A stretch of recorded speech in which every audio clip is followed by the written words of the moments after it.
Bonjour à tous! Aujourd'hui, nouvelle vidéo sur le thème d'Internet et comment l'utiliser de façon raisonnée et raisonnable. On passe tous beaucoup plus de temps chez nous qu'avant. Avant la pandémie, forcément, on a eu pas mal de confinements, reconfinements et actuellement, en tout cas en France, reconfinement. Donc forcément, on passe pas mal de temps sur Internet. C'est un outil incroyable, franchement, bien évidemment, on est tous heureux de l'avoir, mais parfois ça peut devenir un outil un peu toxique, soit parce qu'on passe trop de temps à se comparer via les réseaux sociaux, soit parce qu'on dépense trop via le shopping en ligne.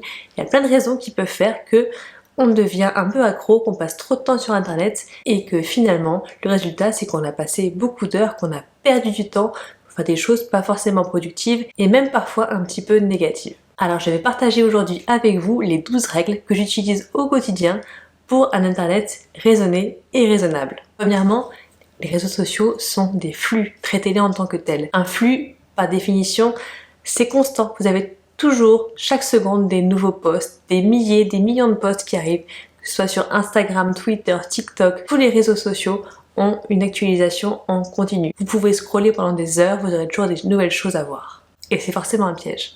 Alors pensez à Instagram, à TikTok comme une rivière. La rivière est un flux, elle avance en continu et vous vous inquiétez absolument pas de toute l'eau que vous avez pu manquer avant et de toute l'eau que vous allez manquer après. L'eau est parfaite maintenant telle qu'elle est ici autour de vous, c'est elle qui vous permet de vous sentir bien, qui vous permet de vous rafraîchir, de vous détendre, de vous amuser et vous en profitez pleinement. Donc faites pareil sur les réseaux sociaux. Prenez le temps de profiter de ce que vous voyez maintenant et n'essayez pas de rattraper tout ce que vous avez pu rater avant ou ne pensez pas à tout ce que vous pourrez rater après pendant que vous serez au travail, à l'école, en cours, avec des amis. Profitez du moment présent et s'il vous plaît, n'essayez pas de récupérer tout ce que vous pourriez ou que vous avez pu manquer. C'est votre vie qui est importante, c'est votre vie qui vous permettra d'être heureux et clairement pas la vie des autres à travers un écran. Deuxièmement, essayez de créer plutôt que de consommer.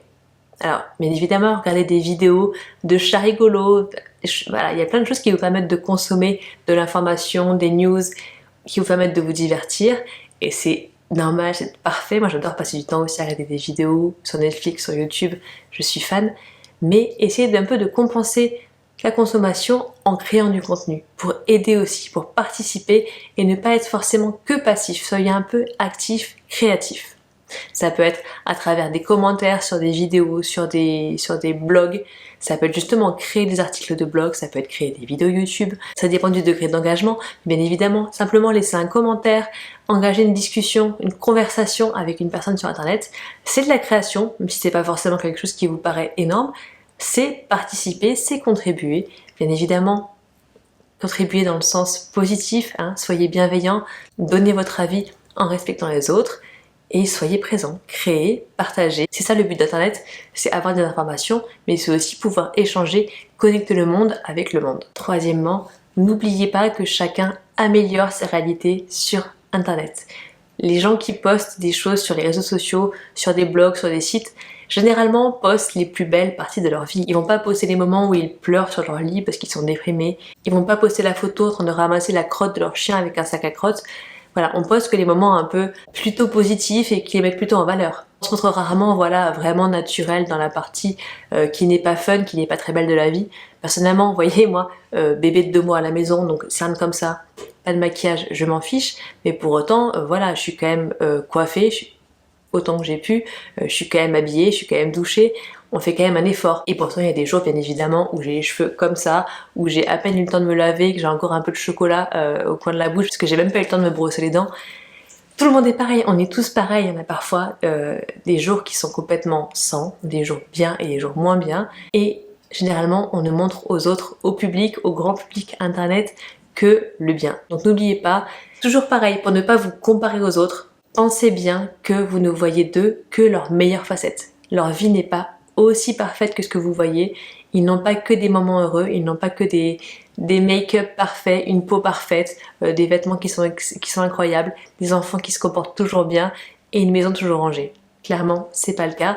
N'oubliez pas ça, c'est un peu la règle d'or pour tout Internet. Vous êtes comme tout le monde est comme vous, personne n'est meilleur, personne n'est moins bien, on est tous pareils, ne vous comparez pas. Quatrièmement, ne vous laissez pas avoir par des titres racoleurs. Alors sachez que typiquement sur YouTube, on est payé au nombre de vues. Par exemple, en moyenne, je suis payée 4 € pour 1000 vues sur une vidéo.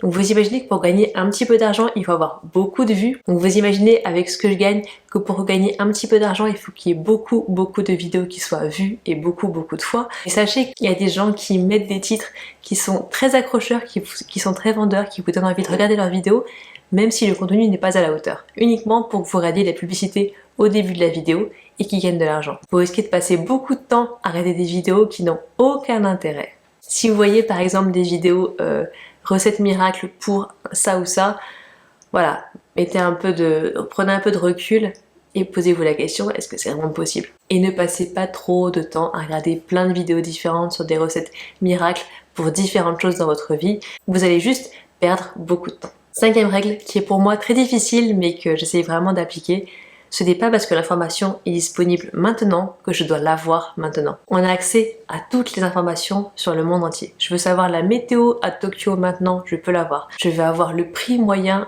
d'un kilo de riz dans le monde, hop, je l'ai en 2 secondes. Je veux avoir la date d'anniversaire de tel acteur, pouf, je l'ai aussi. J'ai accès à toutes les infos à portée de main, à portée de mon téléphone, de ma montre, de mon ordinateur. On a tous quasiment ce réflexe. Si je me pose une question, Google. Est-ce que je peux avoir la réponse maintenant tout de suite? Mais souvent, le simple fait de prendre son téléphone ou son ordinateur pour regarder une réponse à la question qu'on se pose fait qu'on se déconnecte du moment présent. On est complètement hors de la réalité pendant quelques secondes et finalement on a un peu du mal à s'y remettre. Donc c'est toujours pareil, vous allez perdre du temps à trouver une information, parfois utile, parfois pas tant que ça. Et surtout, vous allez créer une cassure dans le moment présent et vous allez vous déconnecter, vous allez perdre le moment de pleine conscience que vous viviez. 6e, trouvez du contenu qui résonne en vous. Si vous trouvez un créateur, que ce soit un blog, une chaîne YouTube, un site, un TikTok, un compte Instagram, qui vous parle, qui vous fait plaisir, qui vous envoie plein de bonnes ondes, avec lequel vous vous sentez complètement en harmonie, suivez-le. Et à l'inverse, tous les contenus, tous les créateurs de contenu qui vous font vous sentir bof, qui vous font vous sentir soit de mauvaise humeur, soit inférieur, soit stressé, soit tendu, soit en colère. Surtout, n'hésitez pas, ne suivez pas ces créateurs de contenu. Bien évidemment, c'est pas forcément des créateurs qui font ce contenu pour vous rendre mal, mais si vous êtes particulièrement anxieux actuellement et vous regardez des chaînes d'information continue, forcément vous allez être encore plus tendu, encore plus anxieux. Donc libérez-vous des choses qui vous envoient des émotions négatives et suivez uniquement les créateurs de contenu et les sources d'informations qui vous envoient des émotions positives. 7e règle, soyez vous-même. On l'a vu juste avant, les gens montrent généralement leur meilleur côté sur les réseaux sociaux et sur internet. C'est là qu'il est important pour vous d'être vous-même. Acceptez qui vous êtes. N'essayez pas de jouer un rôle, vous allez vous fatiguer, vous allez dépenser de l'énergie pour plaire à des gens que vous ne voyez même pas dans la vraie vie. C'est des gens qui vous voient à travers un écran. Dès que l'écran est fermé, ils ne pensent plus à vous. Donc ne dépensez pas votre énergie pour plaire à des gens que vous ne verrez jamais. Pour qui en fait votre vie n'a pas d'intérêt parce que vous ne vivez pas avec eux. Vous pouvez avoir un impact positif ou négatif sur eux, mais dès que leur écran est fermé, vous n'existez plus. Donc soyez sur le net comme vous êtes dans la vraie vie, soyez bienveillants. Quand vous mettez des commentaires, c'est pas la peine d'être méchant gratuitement, ça ne sert à rien. Vous ne feriez pas des commentaires désobligeants et très vexants à des gens en face à face. Vous n'oseriez pas. Ou en tout cas, ce serait très difficile. Typiquement, quand vous mettez des commentaires sur une vidéo, un blog, un site, un vendeur sur Vinted, n'importe où, pensez que vous avez des humains derrière les écrans. Quand vous avez une personne en face de vous, généralement, vous avez un peu de tact. C'est pareil sur le net. Soyez vous-même, restez bienveillant, c'est pas parce que vous avez un écran interposé que vous devez être différent de ce que vous seriez dans la vraie vie si vous étiez en face à face avec quelqu'un. 8e règle, avoir l'information n'est pas forcément source de réduction de l'anxiété. Parfois, on a l'impression que si on n'a pas les réponses à nos questions, on va être encore plus stressé. Mais parfois, le fait d'avoir des réponses, et parfois trop de réponses à une seule question, peut vous stresser. Exemple, Doctissimo. Vous avez une douleur quelque part dans le corps et vous allez pouvoir voir sur Doctissimo ou d'autres sites quelles seraient les maladies liées à cette douleur et vous allez avoir des maladies très graves qui vont apparaître et ça risque de vous stresser encore plus. Ou encore, comme je disais précédemment, si vous êtes plutôt anxieux et vous regardez beaucoup les sites avec des news sur la pandémie, sur le nombre de morts, le nombre de personnes en réanimation, sur la guerre dans le monde, sur l'extinction de certaines espèces animales, il y a toujours plein de choses qui sont très anxiogènes qui arrivent, peu importe qu'on soit en pandémie ou non. Il y a toujours plein d'informations qui particulièrement vous stressent. Plus vous avez d'informations souvent régulièrement sur le sujet, plus vous allez être anxieux et stressé. Donc, lâchez un peu du lest, ça va aller. Vous serez moins anxieux si vous avez moins d'informations. 9e règle, qui pour moi est évidente et que j'applique vraiment très facilement, ne pas parler de politique avec des inconnus. Déjà, quand vous parlez politique avec vos amis, votre famille, parfois ça peut être un peu houleux, ça devient vite un débat qui peut être très animé.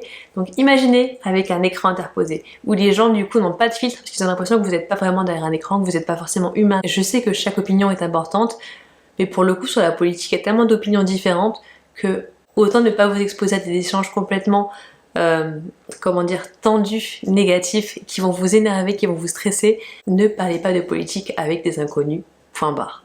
10e règle qui n'est vraiment pas du tout évidente, mais ne prenez pas les choses trop à cœur. Si vous recevez des commentaires négatifs, encore une fois, les gens ont un écran devant eux, donc ils se permettent de dire plein de choses qu'ils ne diraient pas dans la vraie vie. Ils n'ont pas de filtre. Parfois, juste parce qu'ils s'ennuient ou parce qu'ils sont méchants, ils vont faire un commentaire qui est très blessant. Pensez que ces gens-là, ces gens qui font des commentaires négatifs comme ça, gratuits, pas du tout constructifs, juste un truc, t'es moche, t'es grosse, t'as un gros nez, t'aurais pu te maquiller, ton enfant il est moche. Des choses aussi méchantes et gratuites, prenez du recul, dites-vous que les personnes qui font ça, vraiment ils ont du temps à perdre. C'est qu'ils ont une vie tellement pas intéressante qu'ils se permettent de perdre du temps à faire des choses comme ça, à essayer de faire du mal aux gens. Donc s'il vous plaît, laissez-les couler, ils sont pas importants. 11e règle, ne croyez pas tout ce que vous lisez sur internet. Tout ce que vous allez pouvoir lire n'est pas forcément vrai. Tout sur le net, tout peut être faux. Les sites, les commentaires, les likes, les abonnés, les avis sur les produits, sur les magasins, tout peut être acheté. Si je veux avoir 1 million d'abonnés sur YouTube, il suffit que je paye et je les ai en 3 jours. Si je veux vendre un produit, je peux payer des gens pour qu'ils mettent des commentaires positifs sur mon produit. Mais aussi, il y a des fausses informations. Vous avez des fausses pages Wikipédia, vous avez des sites où les gens donnent leurs avis sans forcément que ce soit la réalité. Donc avant de citer une source sur internet, pensez à vérifier la véracité des sources. Tout le monde peut écrire ce qu'il veut sur internet, sur les forums, sur les sites, sur les blogs. Donc vérifiez et soyez critique quand vous voyez une information qui vous paraît un peu incohérente. 12e et dernière règle, la plus importante, sachez quand déconnecter. Quand vous vous sentez trop dépendant ou trop stressé vis-à-vis de vos écrans, n'oubliez pas, on dit toujours pour les machines qu'il suffit de débrancher et rebrancher pour que ça marche mieux, mais c'est pareil pour vous. Débranchez-vous quelques instants, quelques minutes, quelques heures, quelques jours si vous en avez besoin. Reconnectez-vous en échange à la vraie vie, allez marcher, allez voir des gens, allez profiter un petit peu. Et vous inquiétez pas, vous n'allez rien manquer sur internet pendant ces quelques heures, jours ou semaines de déconnexion, promis. Voilà pour moi, j'espère que ces règles vous auront aidé, que vous pourrez les appliquer vous-même dans votre consommation d'internet pour être plus raisonnable et plus raisonné, et surtout vous allez pouvoir passer plus de temps à faire des choses qui vous plaisent vraiment en passant moins de temps sur internet. En attendant, prenez soin de vous et à la semaine prochaine. Si cette vidéo vous a plu, n'hésitez pas à la liker, à la commenter et surtout à vous abonner.